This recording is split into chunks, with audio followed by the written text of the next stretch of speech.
There you are. Hello and good evening, Munson here. Good evening to you from Portugal. Just walked in the door. I need to turn the lights down. Oh, that's better. Mrs. M has it very bright in here. Good evening to you. How are you here for the Sunday session?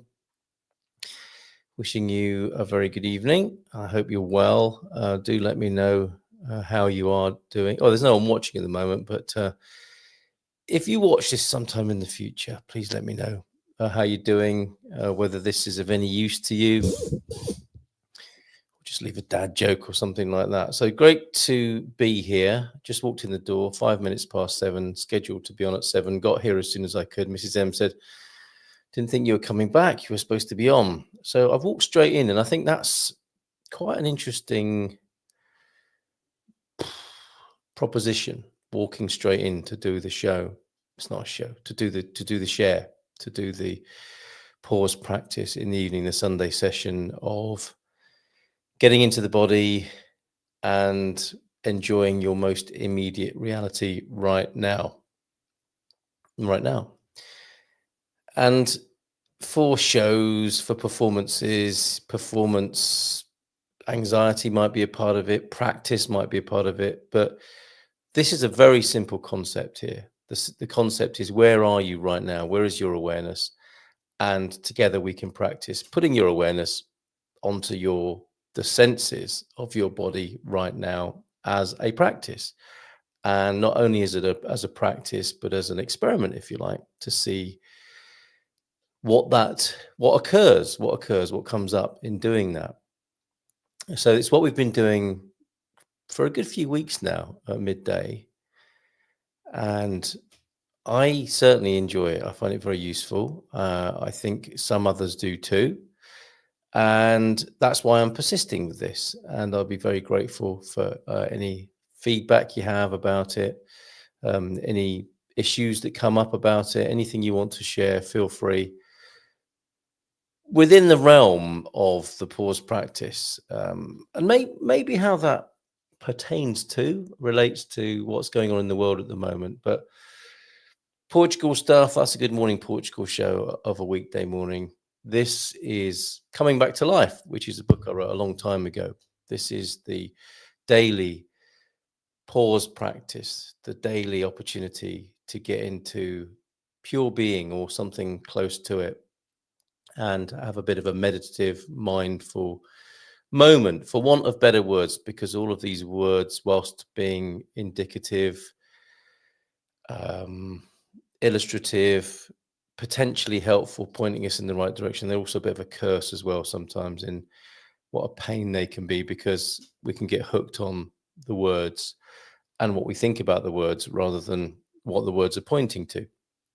So what they're pointing to is being aware of your body on the chair right now, or wherever it happens to be. I'm going to make a big assumption, which I'm pretty certain is right, that you are observing this from a body. Let's go back to basics. You're observing this from a body, through a body, and that body has a range of senses. And the reality for that body, this occurred to me when I was walking on the seafront earlier on. I was out doing some chores and went for a walk whilst the laundry was drying, basically, in the best laundrette in all of Western Europe.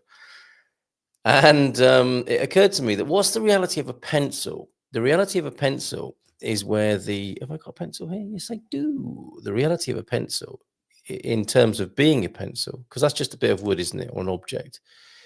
But to do its archetypal job, that bit there that you see right there needs to be touching the paper.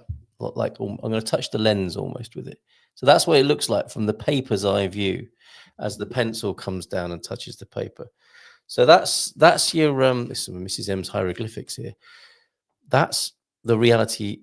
The greatest reality of a pencil, I would say, is where that graphite is meeting parchment paper. And therein, the archetype of the pencil comes alive and a squiggle can be drawn on the paper. So what, in those terms, is the reality of a human being? I would put it to you that the reality of a human being is where our senses react with the world, right now. And that's our reality. And everything else beyond that, above that, around that is improvising on the theme. That's where we go into the thought world, isn't it? That's where we go into rationalization and thought. But before all of that can happen, we have a body being here. And one of its most obvious ways of being here is to have its posterior parked on the chair. And for the observer of that, the pencil doesn't have its own self-consciousness, but I'm going to assume that you do, which is what's seeing this and reacting to this. Or the most immediate part is your awareness, and then your mind, or the mind thereafter, reacts to what's going on. And we can get into our archetypal selves, I suspect, by being where the graphite, metaphorically, where the graphite touches the paper. The metaphorical, or the reality of a car is where the rubber hits the road, as the saying goes. So connecting that, making sense of the human experience, it's where our senses touch our reality. That was an interesting noise, wasn't it? You okay? Hello? Oh, it might be the mirror falling down that I fixed earlier on. Hold on just a minute.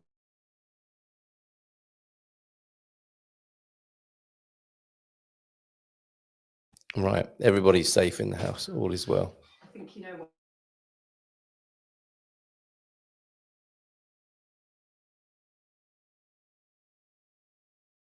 Yes, my mirror repair from earlier on today wasn't entirely successful, it would appear. Right, so coming back. Yes, that's quite a good illustration, isn't it, of what can arise. Things happen beyond. Well, actually, what happened then? My reality suddenly became my ears hearing a crashing sound, and so that was brought into my reality. The mirror falling off the wall, and I think we're being spared 7 years of bad luck because it's still hanging up by the other hook that's there. So excellent. That's a really good example of how our senses connect us to our reality. My sense of hearing heard the crashing, and my attention was taken to something that was happening, which then I could decide to respond to with my sense of touch. I could go and deal with it hands on, as it were. I could go and see what the situation was, but it's been taken care of. It's been taken care of by Mrs. M, and all is well. So I can come back to a non-active, if you like, a non-active experience of being alive, where my senses just open to the most immediate reality. So I can see a screen in front of me and some lights, and I can see this, and I can have a drink of water. And I can feel that. I don't know what Mrs. M has been putting in that glass. Maybe it's not a glass. Maybe it's a flower pot. And yes, so there you go. That's another good example. The water hit my tongue. The thing we call water hit the thing I call my tongue.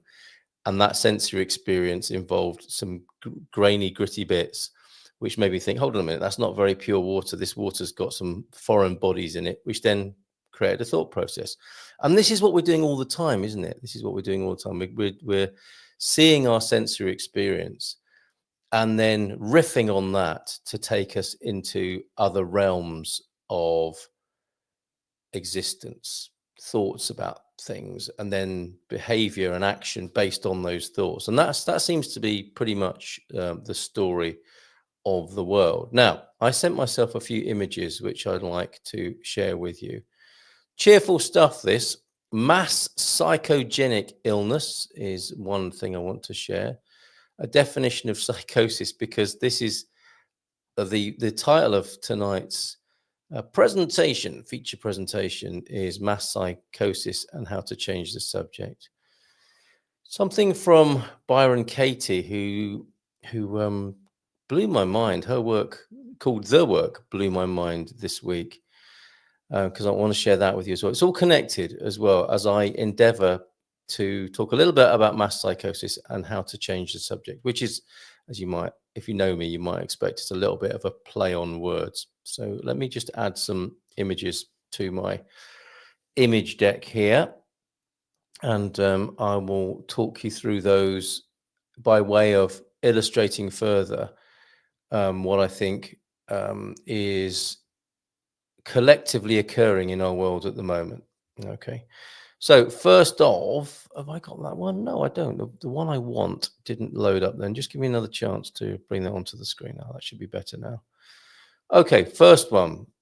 Psychosis. What is psychosis? Psychosis refers to a collection of symptoms that affect the mind, where there has been some loss of contact with reality. During an episode of psychosis, a person's thoughts and perceptions are disrupted, and they may have difficulty recognizing what is real and what is not.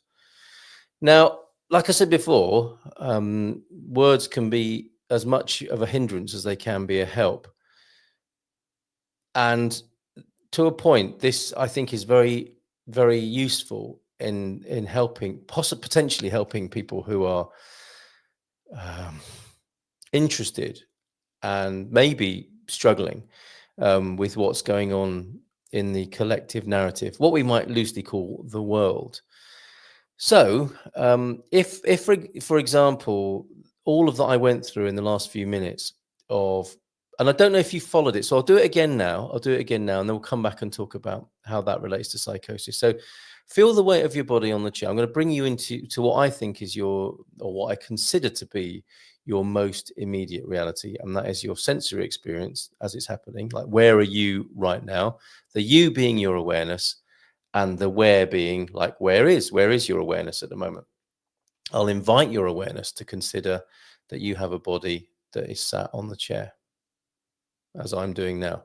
And I'm not going to ask you to do anything I am not doing myself, or haven't done or wouldn't do.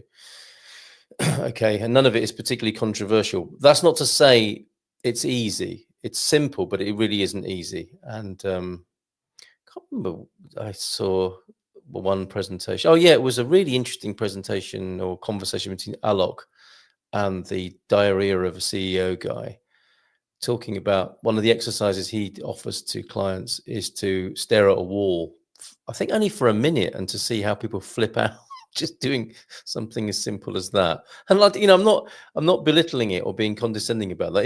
It's a true thing, isn't it, for human beings? So I'm not going to ask you to do that. I'm at least going to give you something to work with, which is your senses. And as outlined by the fact that people can flip out just looking at a blank wall for more than a few seconds, and how that causes them trouble. What happens is thoughts come in, don't they? So even whilst I'm inviting you to look at your be aware of what your senses are doing now, thoughts will come in, or you could think it's boring, pointless, have opinions about me, whatever, just, why hasn't he had a shave, blah, blah, blah. Lots of things can come up. So there's a bit of practice and a bit of discipline there to keep coming back to the weight of your body on the chair, or the pressure of your clothes on the skin. Generally speaking, home in on your sense of touch. And it can sometimes be easy to shut your eyes, because then all the visual cues that tend to have us think can be shut down. You can't do that to your ears. We can't close our ears, can we? We can pretend we haven't heard things, but everything goes in. And I think it's meant to be the first sense that we have as embryos and as babies in the making. Our first sense to develop. And of course, the sense of touch is pretty important as well when you're a baby. And so when you're born, the sense of touch is quite compromised, I think. And you can't see so well at that point, but we can now, can't we? I'm assuming none of you are newly born babies. You are grown-up human beings with senses to some extent or other. Forgive me if any of your senses are impaired, but just do the next best thing that you're used to, which is what you're used to. What I'm suggesting here is coming back constantly, even though I'm making you think about things. In the gaps, come back to your sense of touch and your sense of feeling, not your feelings, but your sense of feeling and touch, which will account for your body being on the chair and the clothes being on your skin. And you might feel a breeze on the skin as well. You might feel, I've got headphones crushing my ears. Not quite, but I can feel them, the pressure of the headphones on my ears. which if I'm talking about something else, if I'm in the thick of presenting my morning show, I forget about the pressure of the headphones on my ears, but it's always there. Evidently, whenever I come back to it, it's always been there. And if it's not there for any reason, I would say I have a loss of sensation. It would be remarkable that I couldn't feel the headphones on my ears. And just because I'm not conscious of it, it doesn't mean it's not happening. And I can bring my consciousness back to that. And that's what the practice is here. So please do that. Please have your sense of touch come back to being aware of having a body, sat on the chair or whatever you're doing, lying down, sprawled out on the sofa, the clothes on the skin. And have that as what we could call and establish your immediate reality. That's what's happening to your body right now. It's sat on a chair and it's being spoken to by this body here. Now, in relation to psychosis, I have a bold claim that we are all psychotic quite a lot of the time. And sometimes for long periods, people don't get a break from that. So I'm extending this definition of psychosis so that when we're not in touch with the senses of our body, we have in fact lost touch with reality. If we are being pulled into, let's say, looking at social media, the internet, the media of any kind. I mean, this is an example of it now. I am asking you, I'm putting something to you such that you might give your awareness to it. And that can move you away from your reality. But at the same time, I'm suggesting to you that you be in your reality of hearing the words, of being aware that you're sat on the chair, which is the difference to some of the more extreme messages and methods of the media, which you could argue, you could put a case to say that the people who do that really want your awareness, wholesale, lock, stock, and barrel. They want to bring your awareness, your beautiful awareness of what's going on in your reality, as far as you can see, as much as you can hear, what you can reach out and touch, what you can taste, what you can smell. They want you out of there, or they're inviting you. Let's not color it too much. Let's just say they are inviting you out of that space into something they would like you to know about. Yeah. So so if you consider that to be fair as an observation, we can then consider how often that's happening, which is if we expose ourselves to media, social media, and the recent, the furore and buzz and energy that's been created by the most recent US election. There's as much stimulation around that as you could want to consume. You could get up in the morning and you could switch on social media to have your senses completely co-opted, I suppose would be one way of putting it. So let's look at a scenario where in a worst case scenario, somebody gets up in the morning, and I do quite a lot of this. I do far too much of this, apart from I lost my phone today, which has robbed me of a few chances to do this. It's been quite the most extraordinary situation to be in, having lost my phone. But anyway, that's another story, and that's another great experiment and bit of work. But let's say you got up in the morning and you picked up your phone and started looking into it. You could have your awareness transported, co-opted. Some might say taken hostage. I would. You could have your senses and your awareness pulled from the immediate reality of feeling your body lying on your bed into seeing certain messages and things about what's going on in other countries. And then an emotional engagement might take place, which enrages you or pleases you. I heard of, and I'm going to use trigger words now. So it could be very useful to see how, whilst you're sat on your chair, whilst you're hearing me say these words and saying certain words, what responses that brings about in your awareness. And I've been very fascinated by Trump derangement syndrome, how a picture of a certain man can cause people to, I don't want to say anything. I just want to describe the mechanics of it. I don't want to use it as a sort of political device, but it would appear that the very casting eyes on that person or some people can cause people to go from their immediate awareness and be in their senses into their most fervent emotions and what could be called lose their mind. And now that the election's happening, or has happened, sorry, and now that the what was promised looks like it's going to happen as we head towards Trump taking office in January, we have a different, what I think is a different form of psychosis, which is Trump arousal syndrome, which is people now, the Trump arousal syndrome people are obviously not the ones who had Trump derangement syndrome. There might be some who've had a turnaround or some experience of some strange experience, because there's going to be somebody who's kind of done everything, isn't there, in this world of ours, it would seem. That might be a definition of the world, in fact.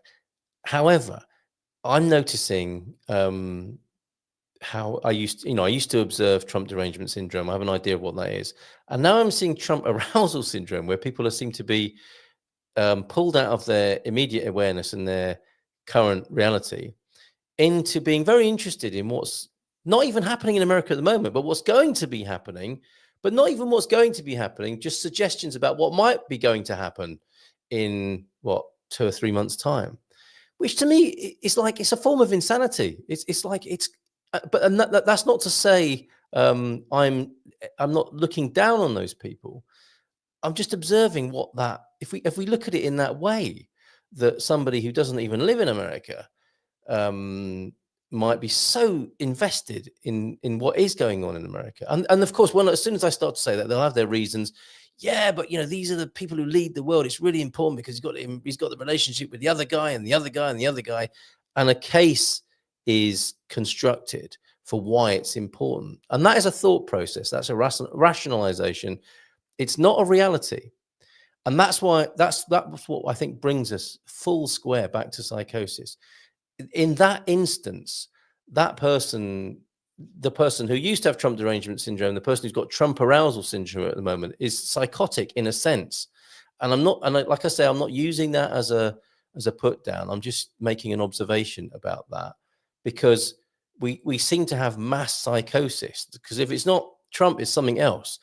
The point being that our immediate reality, which historically, archetypally, figuratively, poetically, we might have spent a lot of time in because we kind of had to. We were born somewhere, and our horizons weren't that broad or wide, and we would be very much connected to the people around us and what our senses could relate to, by virtue of the sociology, if you like.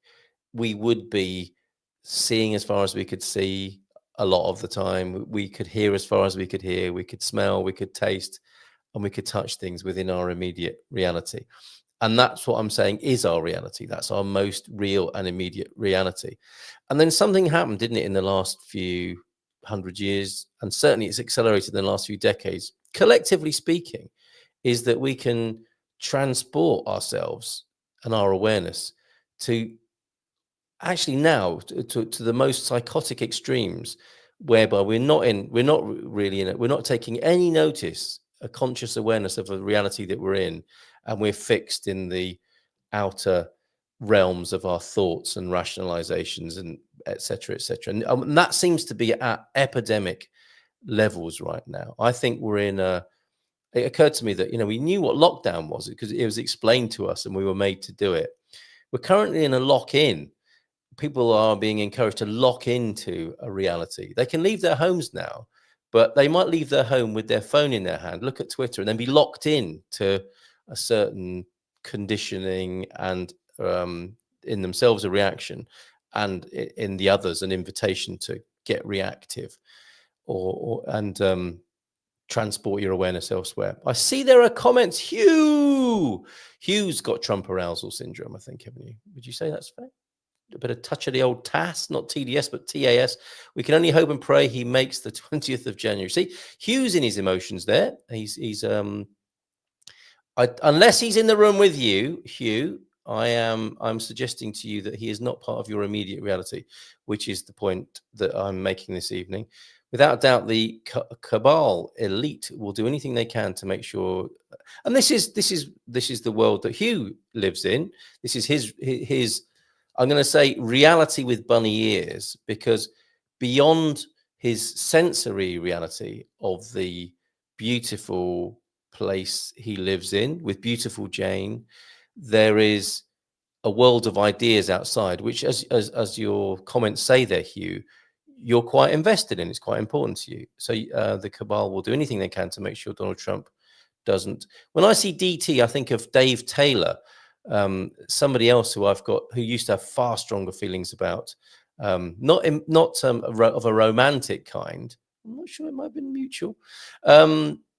No, not mutual. Anyway, forget about that. That was a part of my life where the initials DT could stir up feelings in me, such that I can still remember it today. It tells you something, doesn't it? Doesn't take up his office in the White House. So Hugh there will be on the edge of his seat until the 20th of January, with a touch of the old Trump arousal syndrome there. Very good example. So thank you, Hugh, for that. Can I ask you to, as well, relate your opinions and ideas about Donald Trump?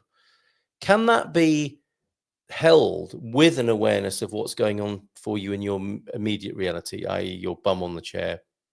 Good evening to you, Jacqueline. She arrives and says hi, just as I say, bum on the chair.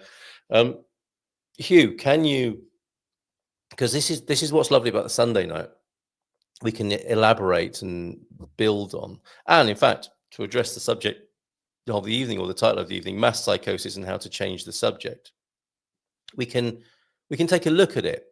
Now, for you, it's kind of positive psychosis, I'm going to call it, because you're quite excited, I think, about the Trump presidency, and you've got a lot invested in it. From conversations we've had, you have a lot invested in that particular outcome and what that might mean for the world, and what you've made that mean for your world. I've forgotten where I was going with that train of thought.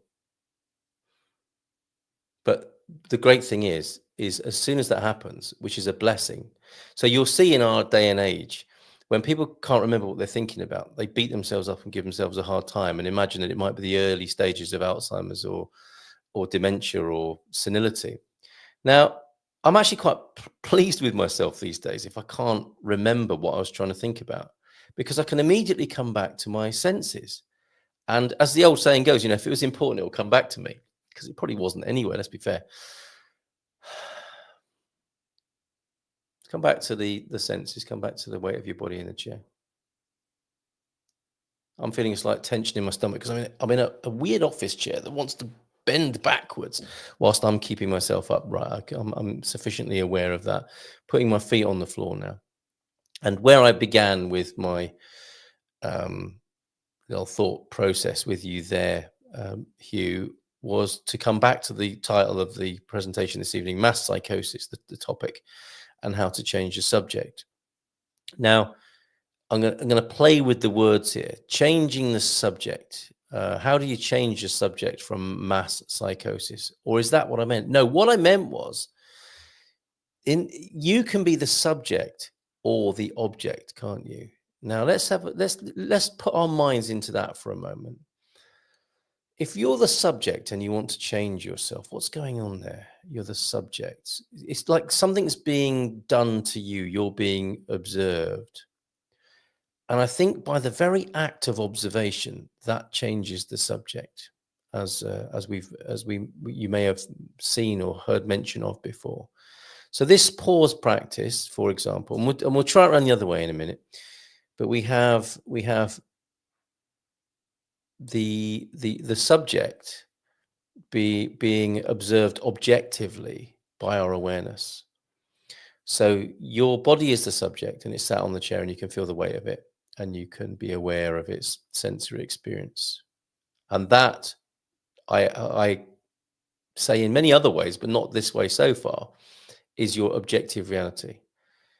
You can objectively see, by virtue of your senses, which I contend is the most immediate reality and most authentic reality for you, that objectively, your awareness is the objective viewer of the sensory data that's coming in, and changing the subject, transforming the subject, changing yourself, i.e. the thing that's having the sensory data, and then the thing that responds to the sensory data with all manner of emotions and therefore actions thereafter, can be conditioned, I would argue improved, can be edified by the objective process of observation. You objectify it. You objectify the subject, which is becoming quite a word salad now, isn't it? But I hope that was in some way useful. The other way round, are you the object? So if you're the object, yeah, I think what happens when you become the object of of your your observation, so you slip into being objectified and you're no longer aware. That's what it is to become an object. You can become the object of other people's invitations to have your precious awareness and consciousness scattered hither and thither and used up in their agendas and not your own. So that's what I mean about changing the subject here. You are the subject, the thing that you are viewing, as in, where are you right now? The you being the subject, and the person asking the question, where am I, is more objective than the subject it's talking about of you and your body sat in the chair. Now I'm aware, I'm aware that it's like, oh my God, let's just go back to being aware of the senses, shall we? Because that was a right mess. Well, maybe, maybe not. I don't know. It may have been useful. I don't know. I don't know whether it's useful or not. Let me know if it is. Say, for goodness sake, Cole, let's just go back to being in our senses. If not, perhaps. So moving on then from this idea that we are in a major collective psychosis at the moment, because very few of us for very long are in our immediate realities. We've been living in a culture that wants to pull us out of that. And let's not be victims here. Let's not be objects of other people's desires. We give our permission to that. We do it. We allow it. And then we seem to get pissed off about that afterwards. But you are potentially sovereign in your own life. And a great part of that sovereignty, I think, is what your awareness is doing at any time. And that takes a lot of discipline and practice to see that you are still in your immediate reality and not being dragged thousands of miles away to a foreign country, any number of foreign countries where you're told you should have a view on something. Now, that can develop into, well, let's see now if this still stands from what I was caught by earlier on in these last few days. Mass psychogenic illness. No, that's not really psychosis, is it? But mass psychogenic illness, also called mass sociogenic illness, mass psychogenic disorder, epidemic hysteria, or mass hysteria. I think this is, if not connected, is a close relative of this psychosis. Involves the spread of illness symptoms through a population where there is no infectious agent responsible for contagion. Well, you could put depression and anxiety, couldn't you, as one of the symptoms that many people seem to be experiencing as a result of being pulled away from their immediate and sovereign reality, their governable personal reality, into other realities where they don't really belong, but they go there anyway. And look, originating from a nervous system disturbance. A lot of people seem to have nervous system disturbance at the moment, do they not? Involving excitation, loss, or alteration of function, whereby physical complaints that are exhibited unconsciously have no corresponding organic causes that are known. I think that's going on as well, this mass psychogenic illness. That is a derangement syndrome, and that's the negative side. And there's the arousal syndrome as well, isn't there, where we allow ourselves to go with ideas and ideology. And that might be a positive change to our nervous system. People might like to have themselves. Yeah, I mean, I think that's a great comfort, isn't it, to the conspiracy theorists, to have this sense that they know they are right. They've done their research, as it were, and they feel a little bit smarter than everybody else as a result. So I think that's a psychogenic disturbance in a positive way, because all of these things can work positively and negatively. Right. Another thing that occurred to me this week, which brings us back, I think, to the sovereign, pristine beauty and benefit of being in your immediate reality, your senses. Another thing that connects with this that came to my attention this week was the lovely work of Byron Katie. Welcome to the work, she says on her website. I discovered that when I believed my thoughts, I suffered. Now, there you go. That first part of that sentence is coming away from the reality of the senses, and then thoughts come in, and then something else happens, which is I believe in my thoughts. And as Katie says there, when I believed my thoughts, I suffered. But she also adds, when I didn't believe them, I didn't suffer. And she then goes as far as to say, and that is true for every human being. Now, I wouldn't go that far. I would ask you to see if that is true for you. It could be true for every human being. I think that it seems to lean in her favor, that claim, but there's no point making the claim necessarily, is there? I think you could say, well, is that true for you? When you believe your thoughts, do you suffer? Or and the opposite of suffer, when you believe your thoughts, do you experience arousal and elation? Because that also happens. But when you don't, are you free of suffering? Is an interesting experiment, isn't it? And this is like the experiment I ask people into every day, to be in their senses, to be in their immediate reality, and not to think just for a few minutes. Freedom is as simple as that. I found that suffering is optional. And this is something I wrote in my book, Come Back to Life, in 2001. Me and Katie definitely on the same page there. Pain is standard, suffering is optional. As in, you can stub your toe. Things happen that are painful, but whether you carry on thinking about them and emotionalizing them is the suffering that is optional. As more and more neuroscientists seem to say, like Alok and spiritual gurus, teachers have always said that, haven't they? And those two paths seem to be coming together in some way, it would appear, in some circles anyway. I found a joy within me that has never disappeared, says Katie. Not for a single moment. That joy is in everyone always.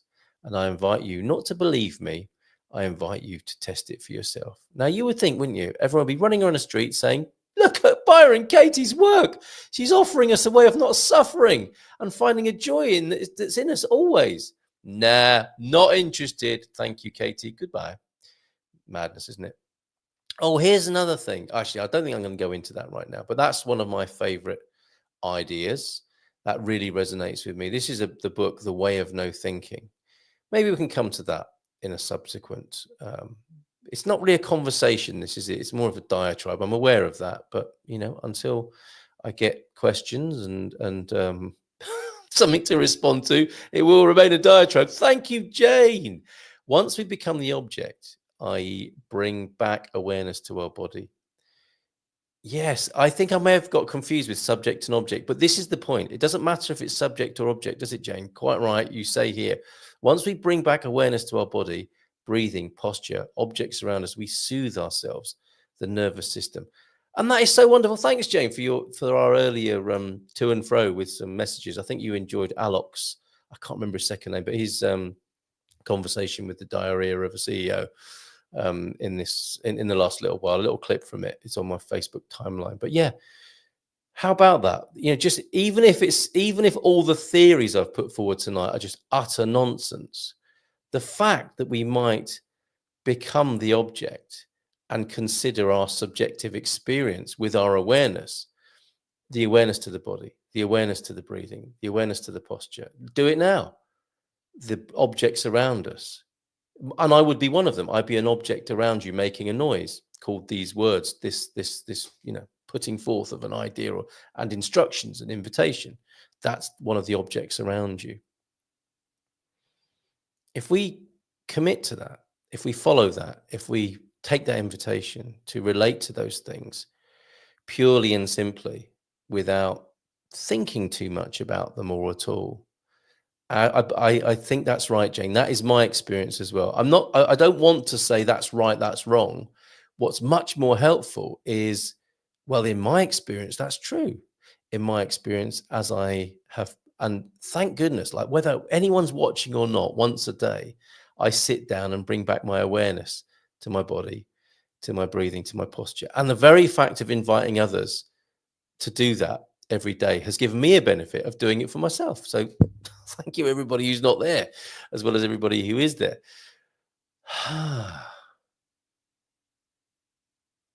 And we can enjoy that soothing. Soothing is a lovely word, isn't it? We can soothe. Regulate, I think, is a word that's being used a lot as well at the moment, isn't it? And for some people, just saying regulate brings up an old rap tune from the 90s. So again, these words can be helpful. They can be hindrances. They can be triggers. They can be gateways to. Is there a noun for soothing? Is it a sooth, like a soothsayer, somebody who soothes the human mind and spirit through what they are imparting? But to find the sooth, to be soothed, is the point here, and it's such a beautiful thing. And why wouldn't we take any invitation or bestow upon ourselves the regular chance to be soothed? And why wouldn't we practice, or why wouldn't we enjoy and put into our lives a practice that calms, soothes, and regulates our nervous systems, which arguably, because of everything that I said earlier on about how when we allow our awareness to be co-opted, kidnapped, taken by others and their agendas, we tend not to be soothed. We tend to have an enjoyment of other things that we've become addicted to or acclimatized to or habituated to. All the neuroscience stuff of how certain hormones are stimulated by seeing certain material on social media. Take your pick. And that's where we've taken our immediate reality, I would put it. And that's what I'll conclude on now. And let's maybe come back to the immediate reality. That's where our immediate reality has gone. It's, and that's why I think we're all psychotic. For what it's worth, it's not useful in terms of judging everybody as being psychotic, but it's an illustration of what I think has gone on using a word that is known to some people and which I've explored this evening. So how about if we are, and I think most of us are suffering from the effects or can suffer or have the residual effects or are traumatized or have been traumatized by our awareness being pulled out into things that weren't essential. We needn't have given our attention to, apart from some sort of rubbernecking habitual urge to, everything. All of these temptations constantly to take our awareness out there instead of having it come inside. How about we point our awareness inside and about us and our senses right now, to finish with tonight. And as you breathe, maybe feel the air coming in and out of your nose. That's another register of immediate reality.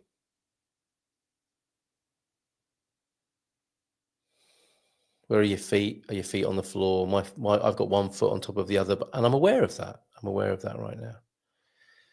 And as I allow and make, if you like, make each awareness, there's something else that goes on, which is what Jane was talking about, is the soothing effect of being aware and not being aware of things that are stimulating me, that are upsetting me, but being aware of the now, the immediacy, the imminence of being in this body right now, which is a gift, right?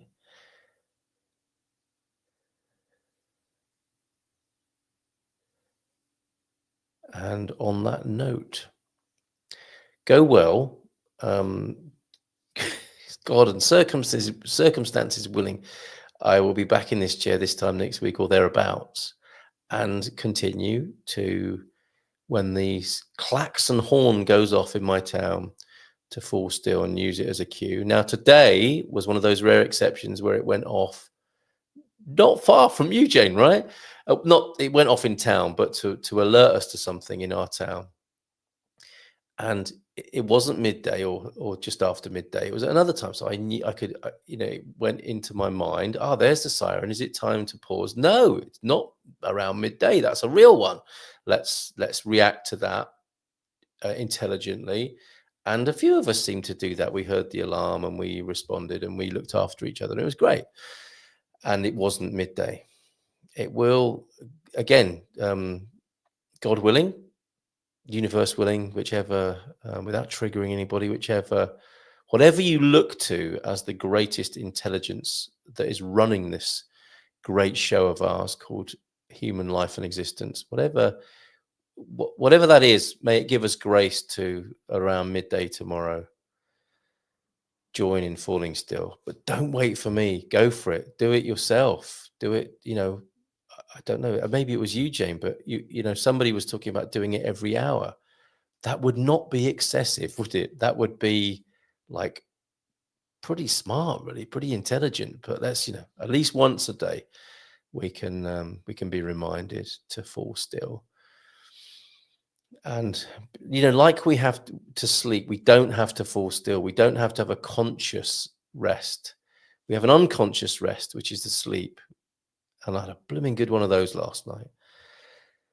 And we have this beautiful awareness, so we can have a conscious rest as well. And that, I believe, in the same way that sleep brings benefit, the conscious rest also brings benefit, which Jane, I think, was pointing to. Unto tomorrow, Hugh. Stiffen the sinews and summon up the blood now, and back into our extended realities. And I'll see you tomorrow. You go well. Go well. Go well.